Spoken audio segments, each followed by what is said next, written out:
hadir ataupun yang tadi sudah mengikuti sesi pertama ya.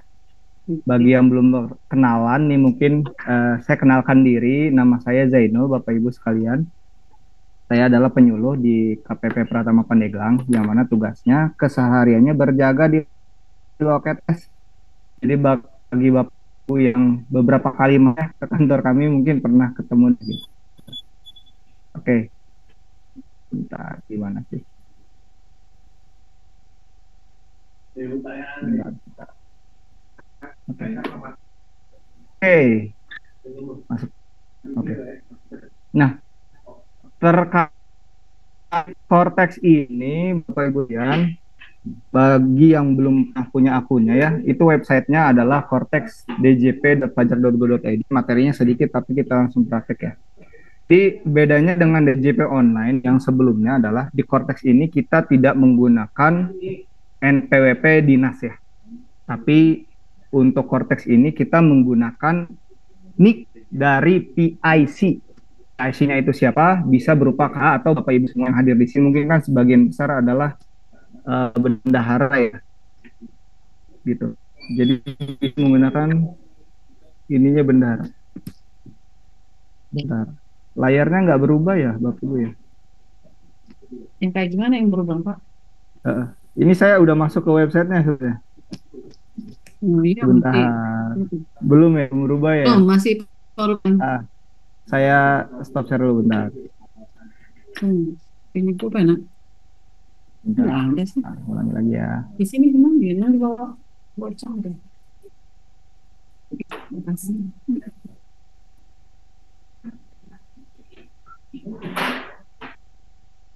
Kelihatan ya. Nah, ini websitenya. Oke. Jadi websitenya adalah Cortex Yang tadi ini gimana? djp.pajak.go.id seperti ini. Jadi hal pertama yang harus dilakukan adalah untuk bendahara misalkan dia mendaftarkan diri dulu ke akun Cortex-nya gitu menggunakan NIK karena kita tidak lagi mengenal yang namanya NPWP 15 digit ya, tapi semuanya menggunakan NIK dan untuk badan kita menambahkan di gitu. Cara daftarnya nanti bisa masuk lupa kata sandi atau bisa juga kalau misalkan di kata sandinya ada bermasalah masukkan ke aktivasi akun wajib pajak. Nah, itu sederhananya seperti itu. Tapi bagi babu yang sudah memilikinya bisa langsung menggunakan NIK, kemudian kata sandi yang telah dibuat dan juga adalah ini ya kode capsa gitulah. Nanti klik login seperti ini. Ini kebetulan saya pinjam akunnya bendahara kantor Pandeglang, kantor pajak Pandeglang, Ibu Citra ya. Nah, seperti ini tampilannya. Nah, yang perlu diketahui, sebentar, ini ada yang join ya.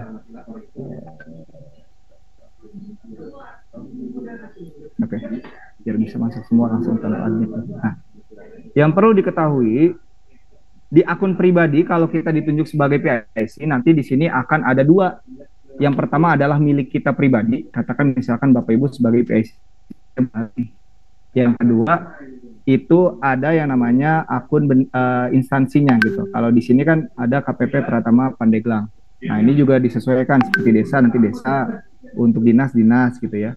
Jadi dalam akun ini adalah ada NPWP atau akun milik si instansi yang kita jadikan kita sebagai PIC-nya gitu. Makanya suka kadang lupa ya kebanyakan gitu. Jadi kalau misalnya sudah masuk, jangan lupa untuk impersonating istilahnya. Jadi ini kita klik nih yang bagian atas, kemudian diklik ke bagian dinasnya. Jadi jangan lewat akun Bapak Ibu ya, gitu. Jangan lewat pribadinya gitu. Nanti ketika ada pembayaran dan billing sebagainya, nanti malah yang terbayar atas nama pribadi, bukan atas nama dinasnya gitu atau desanya seperti itu. Nah, kemudian yang menjadi pembeda dari Cortex dan DJP online salah satunya adalah ada yang istilahnya deposit pajak ya, yang mana deposit pajak itu bisa digunakan untuk segala pembayaran perpajakan gitu. Dan memang di Cortex ini bedanya dengan DJP online adalah kita dipaksa terpaksa mau nggak mau harus sampai kewajiban bendahara itu terpenuhi semuanya, mulai dari uh, bukan pembuatan billing, mulai dari pemotongan atau pemungutan, kemudian pembayaran pajak sampai dengan pelaporannya. Mungkin dari Bapak Ibu yang hadir di sini, kalau masalah potong pajak dan bayar, saya yakin semuanya rata-rata mungkin sudah melakukannya gitu. Tapi apakah dari Bapak Ibu ini sudah sampai dengan pelaporan gitu? Sedangkan aturan terkait kewajiban pemerintah ini sudah diterapkan gitu. Jadi di konteks ini uh, mau nggak mau kita harus sampai dengan pelaporan, intinya seperti itu. Terkait teknis pembayarannya mungkin sebagian juga sudah ada yang tahu ya. Bisa dilakukan di akhir, di ujung gitu. Membuat dulu bukti potong dan sebagainya, kemudian buat SPT-nya, sampai dengan SPT nanti akan ada tulisan bayar dan lapor. Billingnya otomatis tergenerate atau terbentuk secara sendiri gitu ya. Tapi bisa juga Bapak Ibu tadi kita sampaikan, karena di konteks ini adalah kita mengenal yang namanya deposit pajak, saldo deposit, bisa karena beberapa yang datang ke saya, Pak, kalau kami di desa misalkan ada aplikasi yang namanya Si Tanti, yang mana di Si Tanti itu harus setiap ada transaksi harus ada billingnya. Itu solusinya gimana? Yang normal kan harusnya cuma ada satu billing gitu. Kalau seperti itu bisa dari Bapak Ibu sekalian juga membuat melalui menu pembayaran.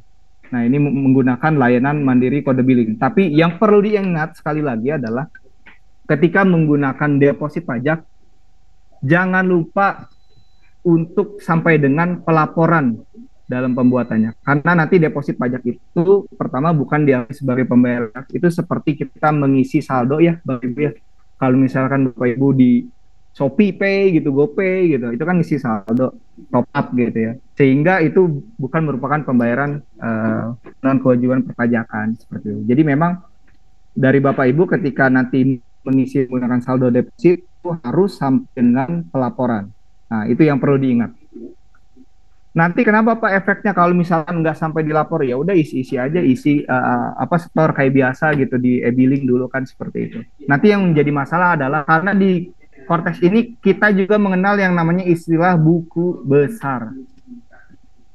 Nah, yang jadi kendala adalah ketika instansi pemerintah memiliki mungkin sampai ada saldonya di akhir tahun atau menumpuk gitu karena kita cuma bayar ya, nggak bukot.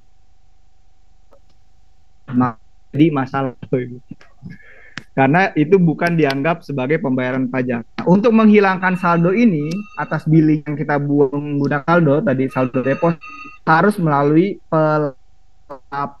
Nah, itu ya. Gitu. Sampai terus Bapak Ibu.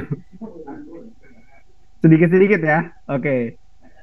Nah, jadi tadi ada yang baru ya. Pertama ada saldo deposit namanya. Yang kedua ada yang namanya besar untuk mengetahui posisi saldo kita seperti itu. Dan di konteks kita sebagai bendahara instansi pemerintah sampai dengan ya. Karena bayarnya itu akan terhitung ketika kita melapor itu. Ya. Oke, kita langsung ke teknis aja ya. Apa ini? Bukti potong dulu deh misalkan. Nah, kan kewajiban instansi pemerintah itu sebenarnya umumnya ada 3 ya. Yang satu yang kita sebut sebagai SPT aplikasi atau di sini bukti potongnya adalah BPPU. Yang kedua kita kenal yang namanya PPU ya. Ada pasal 2, ada pasal 2 ya, ada PPN. 3 kita juga melakukan pemotongan terhadap karyawan atau pegawai ya, mana itu masuknya PPh pasal ya gitu. Jadi semuanya nanti kali PPN kita akan bahas terakhir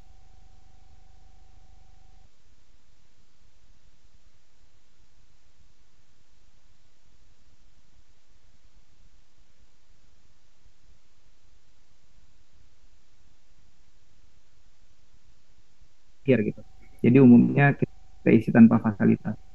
Kemudian untuk nama objek pajak sendiri ini bisa Bapak Ibu sesuaikan. Nah, ada yang perlu dicatat mungkin. Karena di sini kita sifatnya drop down list, jadi Ibu harus tahu nih, untuk pemungutan PPh pasal 22 ya, atas apa? Atas pengadaan barang biasanya. Itu Bapak Ibu bisa isi yang ini. Kodenya ini. Pemungutan oleh bendaharawan. Ya. Ini untuk pasal 22. Yang mana pasal 22 umumnya adalah pengadaannya. Misalkan ada pengadaan ATK, pengadaan laptop, komputer, meja, kursi, dan sebagainya gitu ya. Belanja barang. Nah, maka di sini akan otomatis terisi nih pasal 22. Nah, kodenya juga mungkin agak sedikit berbeda ya. Kalau dulu di desa itu 930, kalau yang daerah itu 920, nah di Cortex itu semuanya disamakan. Itu 910 gitu. Dan ini otomatis. Nah, pengenaan tarifnya juga sudah secara sistem sudah terbentuk 1,5%. Misalkan tadi transaksinya saya ada pengadaan ATK misalkan 5 juta. Nah, maka PPh yang akan dikenakan atau dipungut ribu ya, kelihatan ya di layarnya. Seperti itu. Ini contoh. Ini untuk pasal 22. Terus Pak, kalau pasal 23 gimana gitu ya? Kalau pasal 23 Bapak Ibu bisa sesuaikan dengan jasanya, misalkan jasa arsitek misal contoh ada gitu. Atau jasa yang lainnya bisa Bapak Ibu sesuaikan gitu.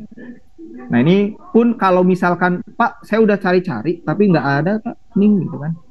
Nah, ini Bapak Ibu bisa sesuaikan saja dengan yang paling mendekati gitu ya. Coba. Saya tuh pernah nemu atau itu apa ya, yang jasa lainnya gitu. Karena kalau kita drop down list banyak gitu ya di sini. Itu bisa dicari lah yang paling mendekati. Tapi untuk pasal 22 selalu ini, pemungutan oleh bendaharawan. Gitu. APBN atau apa ya? APBD lupa saya.